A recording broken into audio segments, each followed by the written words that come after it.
So, what is compassion? Compassion is someone's willingness to help others in times of need. Before I talk about compassion, I want to talk about Ender, me, and comparing yourself. Ender, as a highly skilled and intelligent 6-year-old, he didn't need to compare himself. He was already praised for being the one that would lead everyone in victory in the invasion.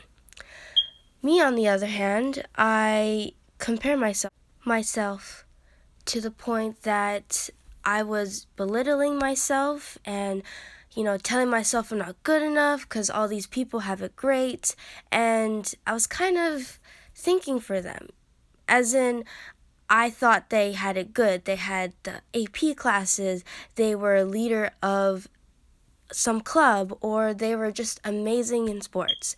And I wanted to be good at something like that too. And I was always, comparing myself to the point where I wasn't happy with myself. I wasn't happy with my own accomplishments and what I've done.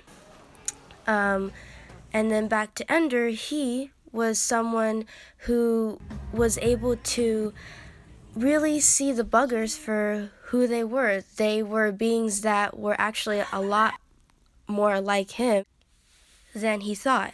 And when he unintentionally wiped out their existence, that's when he realized what he needed to do. He needed to make sure that by learning more about them, learning about their history, he was able to carry on their legacy. And he was able to do that not only in the book he wrote, but he actually had the opportunity starting with the baby queen, I believe.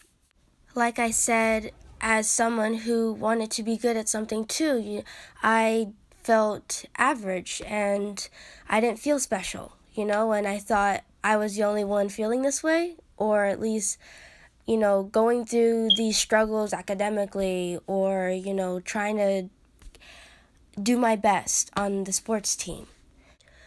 It wasn't until I met a certain friend that I realized, I wasn't the only one struggling. She was amazing in sports and taking honors and AP classes, which is what I wanted to do. But I realized that I wasn't the only one that was struggling and going through these things. With that, I felt more empathetic and I felt a more compassionate motivation to help others. I wasn't alone, and I could be there for someone who felt that way just as I did, because you shouldn't feel like you are not good enough, because you are.